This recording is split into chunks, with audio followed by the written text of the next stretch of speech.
Hello, good night, good evening, or good morning, maybe if you're in Asia or somewhere like that, Australia. Hey, yo, what's up? I'm here today to talk to you about the Fantasia International Film Festival, a festival that is near and dear to me. I've This is my fourth year covering it. I can't believe I can actually say that. It's been 4 years. I did it in person twice. First time was in 2018. And then, of course, 2019. And then last year I did it virtually. And then this year I'm doing it virtually. Um, and I thought I would just like roll through things that are planned at the festival. And sort of highlight some things that I think are of note. I mean, this could be a one long ass stream. I could talk about like literally everything. This is a beast of a festival. It's going on August 5th to the 25th. And it's really for my Canadian friends. So I believe it's geo-blocked. But, you'll read articles and stuff like that if you're into this sort of thing online. There'll be international press. But it's pretty sweet so far. As someone who's media accredited, I have access to a lot of these movies already. Not all of them, though. And only more will be available in the future. We get this cool sort of like Netflix thing. It's like a streaming page of a lot of these movies. And it's pretty cool. And of course, if you go to their YouTube page, which I didn't open up actually, you can see a bunch of cool stuff. International Film Festival. Yeah, so you can subscribe to them, and you might see a movie there, and then go to the YouTube channel, and you'll get these Q&As. You can ask a question. So this is from last year. I did this John Carpenter masterclass. It was awesome. A lot of these things are really cool. So yeah, make sure you subscribe to that channel as well, to be part of the fun. Or maybe you just want to watch a lecture. Maybe you don't even want to watch any of the movies. You just want to watch a lecture. But anyways, you can just see the sheer volume of films being played is very impressive. Some of these movies I've seen already through the New York Asian Film Festival, South by Southwest, or Tribeca. Some of them I have not seen or heard of. And yeah, most of them I haven't, I would say. So yeah, I'm gonna sort of tangentially link some information to some of these movies. I've got like, for most of these things, two tabs open. So I'm gonna read the description, and then I'll make a tangential but related point in this stream. And throughout, I'm going to tell you where you can find me on social media and find my content. So if you do enjoy this stream, please consider subbing to this YouTube channel. I haven't done a stream in a long time. Not gonna lie. It's been like 6 weeks, I think. I was getting a little streamed out, I guess, but now I've got things to stream about. So I'm gonna do a stream for the New York Asian Film Festival too, and I'll definitely do one about TIFF, and I might do one in Toronto during TIFF. I think that'd be kind of fun. Maybe two streams, maybe right at the beginning and right at the end. So there you go. So you can find this PDF on their site. If you just go to Fantasia, they got a great site, by the way. It's very, very visually pleasing, I find. Festival, and then you go PDF schedule. That's where we just were. And I would love for you to go to ckcufm.com, hit up the programs right here, scroll down Wednesday, and find my show right here, Mystic and Severe. I got a lot of cool broadcasts, and in fact, my Fantasia broadcast, the first one is up right now. I've got an interview with Philip McKee, who has a film at Fantasia. He's a Montreal boy who made a Japanese language film. I bet you want to hear about that. And you can just do it. You can click on this, and you can listen right now. It's going to go live Wednesday night, but it's actually up right now on the CKCU FM website. And, of course, that interview and all these other interviews will be on this YouTube channel eventually. Okay, so let's talk about the stuff. First thing that is of note is the Suicide Squad. So this is part of Cineplex Canada's big rollout to get people excited to go back to the movie theaters. You know, get some buzz going. So we have James Gunn's Suicide Squad. It looks alright. I don't know. I'll probably see it. I don't know. So yeah, it's playing August 4th in Montreal. And I bet a bunch of the celebrities will be there. So this is definitely, I feel like this is definitely sold out, but it's cool that it's happening just like an hour and a half away from where I'm at. So I'm definitely not going to play a trailer. I'm not going to play a trailer for anything, actually. I don't know what's copyright, what will get me screwed and what won't. So I'm just not going to bother. So I'll do this right up. So Warner Brothers Pictures presents the superhero action adventure The Suicide Squad from writer and director James Gunn, starring the most twisted offenders in the DC family. Hell, does that mean anything to you? It is also called Belle Reve. This prison... No, sorry, let me reset that again. Hell, does that mean anything to you?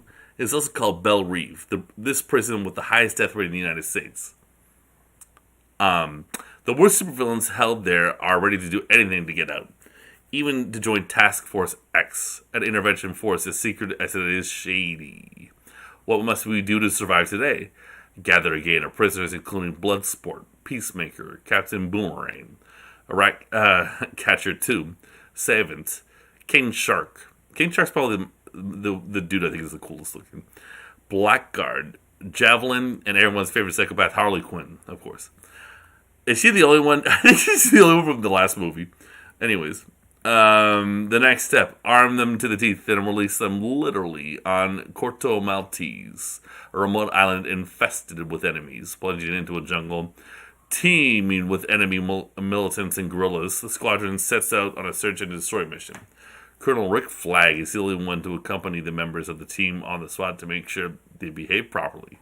Then Amanda Waller, the representative of the government, listens to them and follows them. Of course, at the slightest wrong move, they're dead, killed by their opponents, teammates, or by Waller herself. If you were to bet against them, all of them, you would definitely. If you were to bet against them, all of them, you would definitely win your bet. Okay. Can you imagine a better way to celebrate Fantasia's 25th anniversary than with James Gunn's Suicide Squad, the most must-see movie of the summer 2021? A lifelong genre fan, Gunn is no newcomer to Fantasia.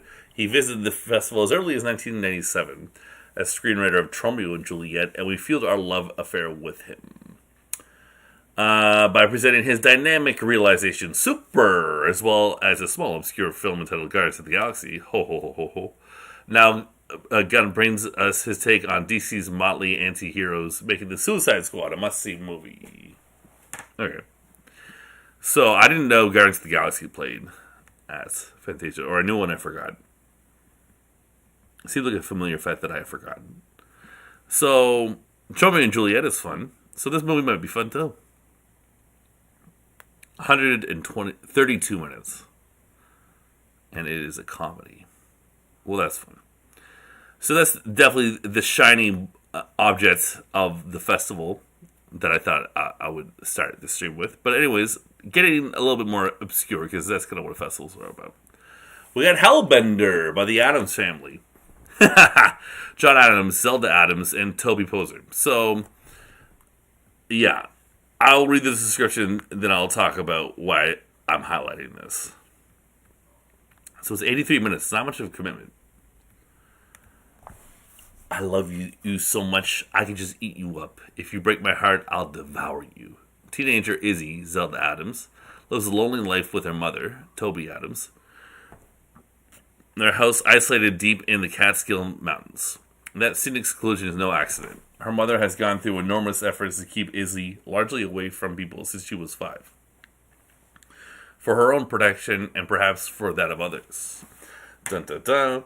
They spend their days being each other's best friends, teaching one another and making music in their two-piece rock band Hellbender. As Izzy begins to grow more into herself, she starts venturing into town, spending time with other people, and a sharp thirst for deeper knowledge is stirred. Knowledge of self and also of her family's mysterious history with witchcraft. An occult coming-of-age film unlike any you've seen. Hellbender is the extraordinary new creation from the Addams family. Gifted mother, father, daughter, filmmaking family behind 2019's indie sensation The Deeper You Dig. I'm going to talk about that in a second. And further affirms their stature as singular poets of the genre, making soulful, wholly original works with a one-of-a-kind look and feel, vibrant with left-field invention. Hellbender's sonics are an inspiration of their own, both in terms of the family's sound design and multitude of catchy songs from their band, named as in the movie. Did we mention that in addition to making mind-bending films, they've been playing music together since Zelda was 10? Hellbender imaginatively explores questions of identity, instinct, and power roles in youth and parenthood alike. It's an uncanny film, haunting, heartfelt, freakish, and fun, one that feels to be coming from a place of genuine mystical knowledge we urge you to step through its doorways. Run by none other than the goat, the big fish of the festival, Mitch Davies. He did the write-up, so you know it's legit. And they mentioned The Deeper You Dig. And I want to talk about this too. So, I really like this movie. I was at the premiere of the movie at Fantasia in 2019. And I saw the Addams family introduce it. They seemed cool to me. They seemed like some crazy mystics. In a great way, though. In a great way. I mean that with all due respect. This sounds like I don't mean it respectfully. I love mystics. So I don't know if Errol will get pissed off at me if I'm going to play this trailer. So I'm not going to play this trailer, but you can find it on YouTube. And you can also rent it on YouTube or buy it on YouTube. But buy the Blu-ray, man. It's available in North America, too. Not just England. I'm just on the Arrow Video site because, they put it out, whatever. You can go to... Okay, for my Canadian friends, you can go here. Unobstructed view. I think this is going to be up here. Yes. And 10% off at that. So, $40. Okay.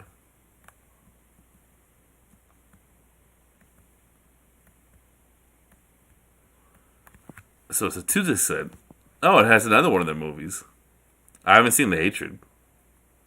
That's pretty cool. Well, that's impressive. Well, we got a commentary. We got some interviews. I tried to interview them and no luck, man. Was I a little cheese? Yeah, I was a little cheese. But what are you gonna do? Well, it's a good movie. Anyways, so you got Hellbender right here, and if you see that and you like that, there's more good stuff. You got The Deeper You Dig. You can get the Blu-ray, and if you buy that Blu-ray, you can see The Hatred too. So I would love for you guys, if you are enjoying this stream, to follow me on Twitter. Please follow me on at movie_mystic.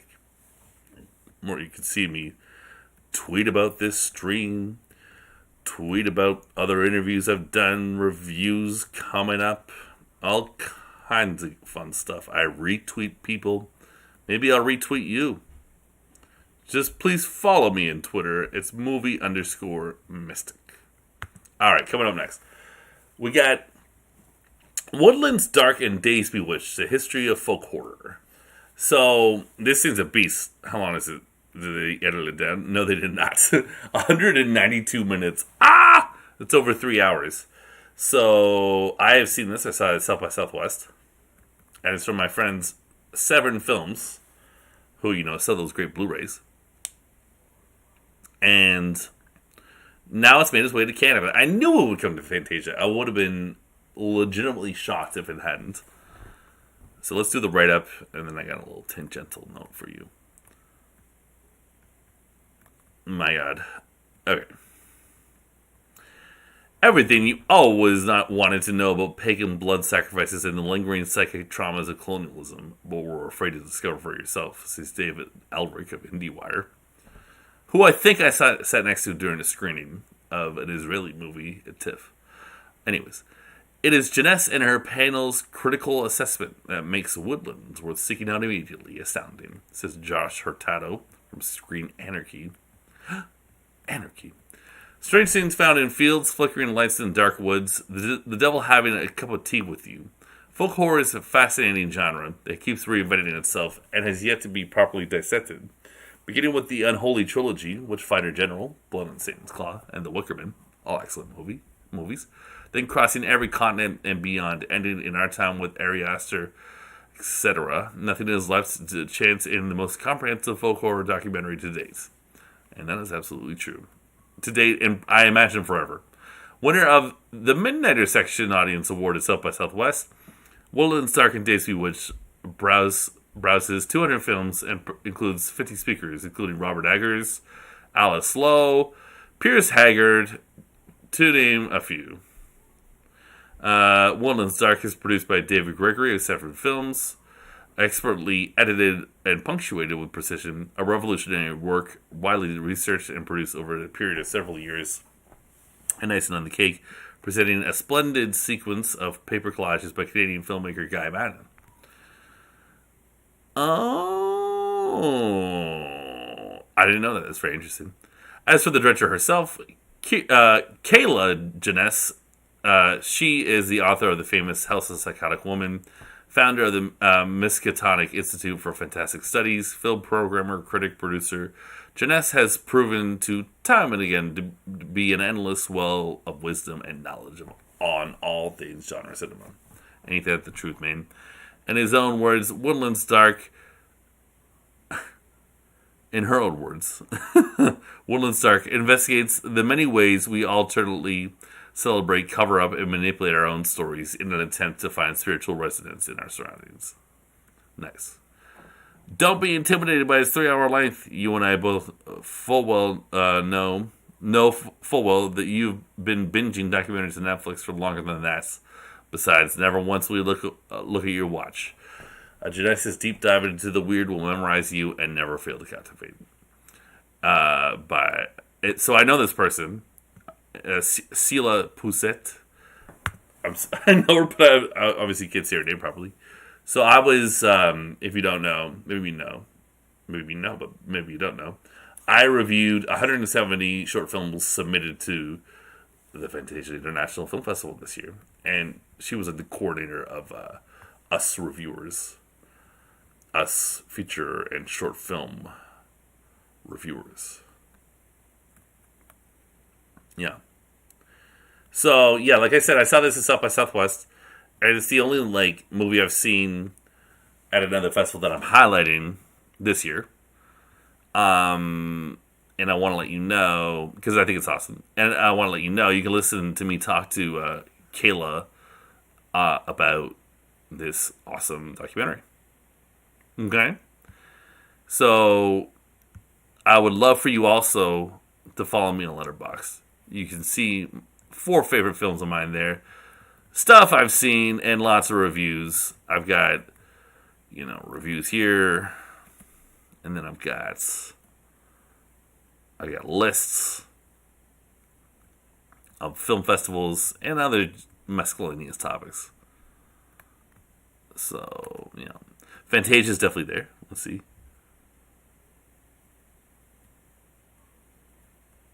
Where's Fantasia? Maybe down here. I believe I did 1 year. No, I did 2 years. I did 2020. And did I do 2019 too? I think I did 2019. And 2019. Okay? So 9 films in 2019 and 25 films in 2020. That is insane. That's a lot of movies. Let's take a look at last year's. Shakespeare's Shitstorm, The Oak Room. Oh, it brings back memories. And so many of these movies are available on Blu-ray now. Wow. Okay. Moving on. So, it's not Fantasia without Takashi Miike. The Great Yokai War. Guardians. Does that mean there's going to be more? I don't know. So, it looks like sort of a fantasy kids vibe. But I want to see it because it's Takashi Miike. Like many children his age, Kei is learning to control his fears and constantly quarrels with his younger brother Day. One night, a strange creature comes to visit him. Then a mysterious portal opens in his room. He is then transported to the magical world of the yokais, the gentle Japanese demons, each having an unusual shape and unique character traits. They tell him that a terrible war threatening their universe will devastate downtown Tokyo in the form of the colossal Yokaiju. Worse yet, the emergency meeting of the Grand International Council of Yokai, where Dracula, the mermaid that looks like a trumpist. Looks like a trumpist. Okay. And their cronies abandoned them, designated Kei and Day as their only hopes, as they are the last. Descendants of a legendary fighter. Frightened, Kei refuses. Upon his return, Day disappeared. 15 years ago, the Great Yokai War had amazed spectators at the opening of Fantasia 2006. With the announcement of a second opus and return of the great Takashi Miike behind the camera, the anticipation was at its heights. The results transcended all expectations. The Great Yokai War Guardians plunges us into the magical world of these sympathetic Japanese demons, thanks to an overflowing creativity somewhere between the imagination of Jim Henson and that of Guillermo del Toro, and to majestic special effects. The quests and values put forward by Guardians are, of course, aimed at a family audience, but you can count on Miike to inject a subtext that many touches of eminently adult humor. With its references to kaiju films, its unifying narrative, its festive atmosphere, its love for popular culture, and a spectacular achievement by the darling filmmaker Fantasia, Guardians is the perfect candidate to close the 25th anniversary. That's right, it's a closing film. Yeah. And there you go. And speaking of Arrow Video, join the cult.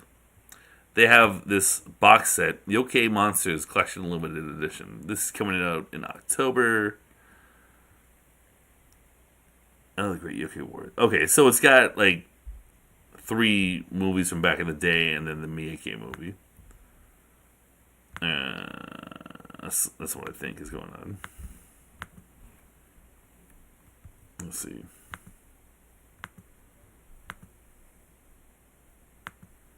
That looks kind of old school. I can't. Okay. From the makers of Daimajin comes a trilogy of terror rich from the pages of Japanese folklore with ghosts and monsters from ancient myths and legends brought to life through stunning special effects, alongside an epic big-budget reboot of the series from a modern-day master of the macabre, now available together on Blu-ray for the first time. And so Takashi Miike did do this. I don't know when these movies came out. 100 Monsters, Spooky Warfare, and Along with the Ghosts. Let's find out.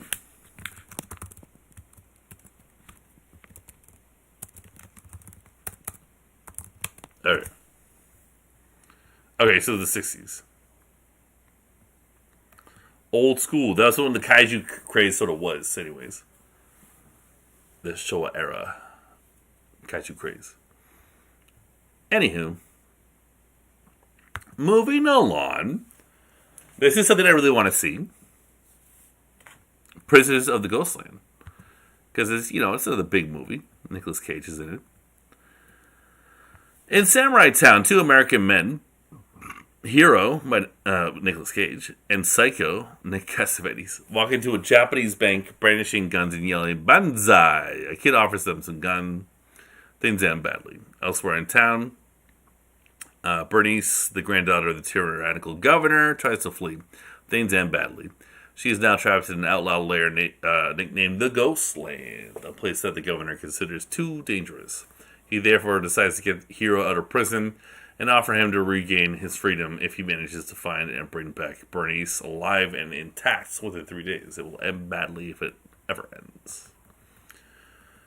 So, Sion Sono and Nicolas Cage. Has there ever been a more perfect pairing of filmmaker and actor in Fantasia's 25-year history? Better yet, Prisoners of the Ghostland is exactly the movie you hope for. An unbridled, original, visual, exquisite, and utterly insane as this collaboration demanded. Started from a screenplay by Aaron Henry and Reza Sixo Safi. Sono completely makes this world their own. And a big part of the fun of the film is seeing this director and its lead actor being themselves. Sono with his sublime image and his quirky humor, and Cage, who is, what else? Cage. Everyone's wild. So much more. So much so that Princess of the Ghostland stands out as one of the most unique post-apocalyptic fictions since George Miller's series. Which is Mad Max, if you don't know. Okay. So, they're saying this director is like freaking cool. But I don't know who that is. So let's look it up.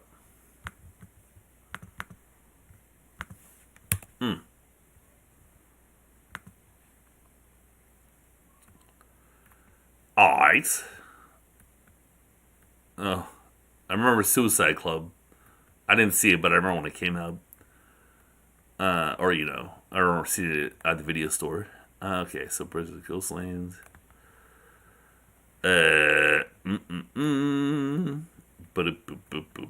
Boo. I haven't seen any of these movies.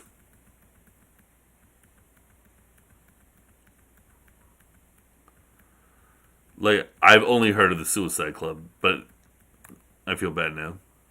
He's been making stuff since the 80s. I mean, I bet it's cool. I just don't, I don't know what to say. I don't know shit, dude. I got nothing. But anyways, speaking of Nicolas Cage, I would encourage you to go on YouTube and just search up Nicolas Cage red carpet clip with Michael O'Keefe. How climactic is that? That's good stuff.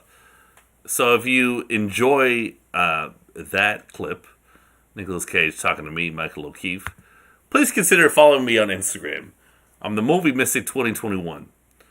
You can see lots of fun visual cinematic images, man. I love my Instagram. I love it, love it, love it.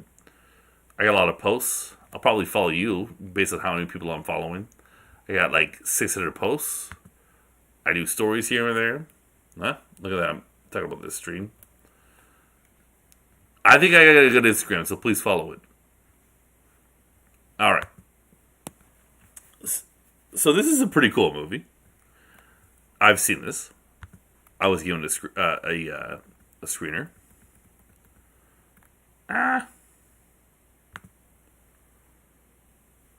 Is that where it was? Uh-oh. Here we go. That's an awesome poster, huh? Now, this movie sort of confused me, but we'll get to that. Okay, in the middle of winter, a fungal infection called coral ravages eastern Canada and the rest of the world. As renowned parasitologist Fretz tries to find a way to control this strange life form, she is suddenly kidnapped. Intubated and weak, she wakes up inside a biostasis chamber, a human-sized tin can, in a dark and damp brutalist building where others seem to be going through the same situation as her. Who brought her there and for what purpose? What new world awaits him outside? As she struggles, I think we're having translation issues over here. Anyways, as she struggles to escape and learns more about her fellow inmates, unresolved trauma resurfaces and may well be the key to her freedom. Recognized for his experimental genre films, Canadian Seth Smith, who did Low Life and The Crescents. The Crescents is absolutely amazing, and I haven't seen Low Life. Is making a comeback in the camera lucida section with an unpredictable and timely sci-fi survival thriller. In the exploration of extreme isolation that reminds us all too well of the current situation, Tin Can proves to be a real feast for the senses, thanks to an incredible aesthetic and a pictorial plot falling within the scope of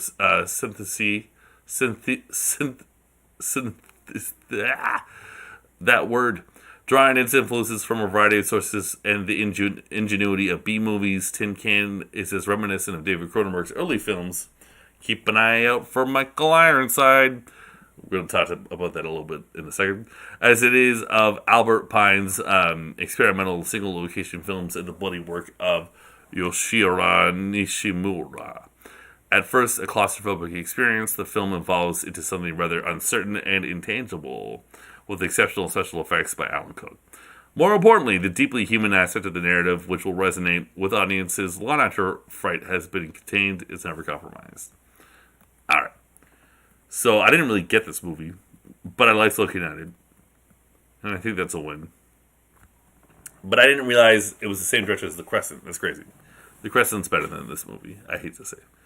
But speaking of Michael Ironside, I did catch him in this movie. And actually, on this broadcast, this latest broadcast, I do have some music from Scanners.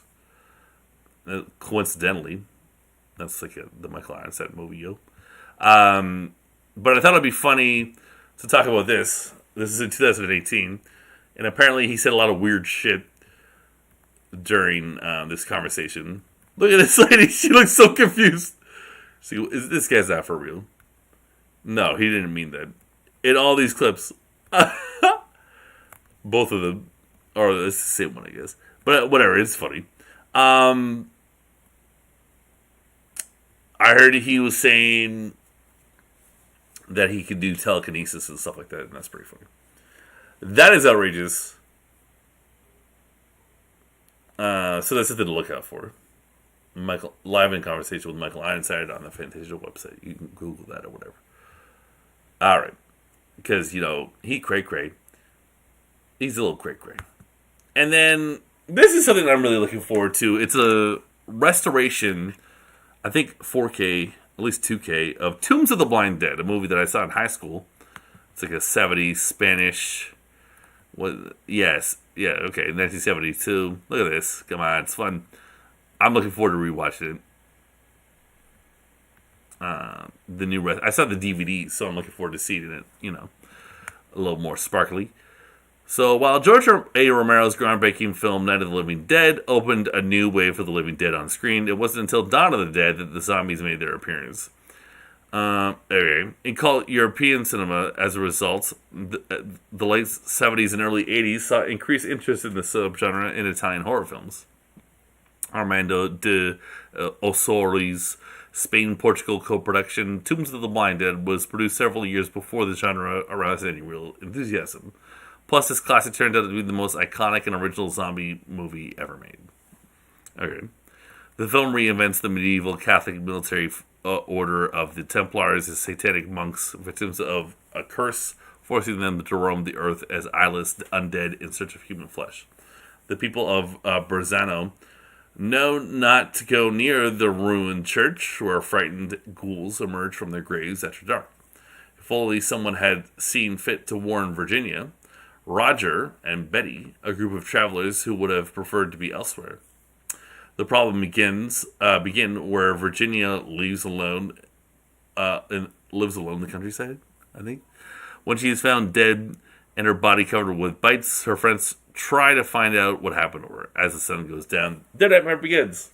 With its ominous gothic vibe unmatched to date, the centerpiece of which is an otherworldly zombie rider that eerily moves in slow motion as it stalks its prey, the film is now shown in full and restored from the original camera negative. Groovy. So, Synapse did it. Let's see. This new restoration was created from a reskin in high def for the original camera negative. Originally digitized and restored in Germany, Synapse Films spent over a year performing additional retouching, color correction, and cleaning up the original scan files for this exclusive high-definition version. Spanish audio was digitized for the original negative optical tracks in Spanish language. Extensive audio mixing and restoration was performed, but I don't know if it's 4K. Whatever. I don't know enough about this stuff. But those are some things I'm looking forward to.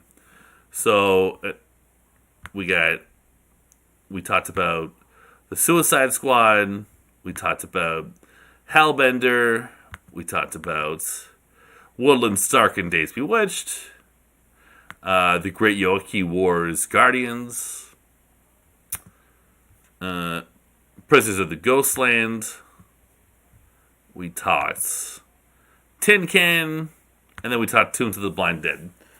And the last plug I've got is sorry about that. My Facebook group, which I would love for you to join, Mystic and Severe on CKCOFM. Thank you for enjoying this stream. It's been over half an hour. I'm going to sign off and have a great night, guys.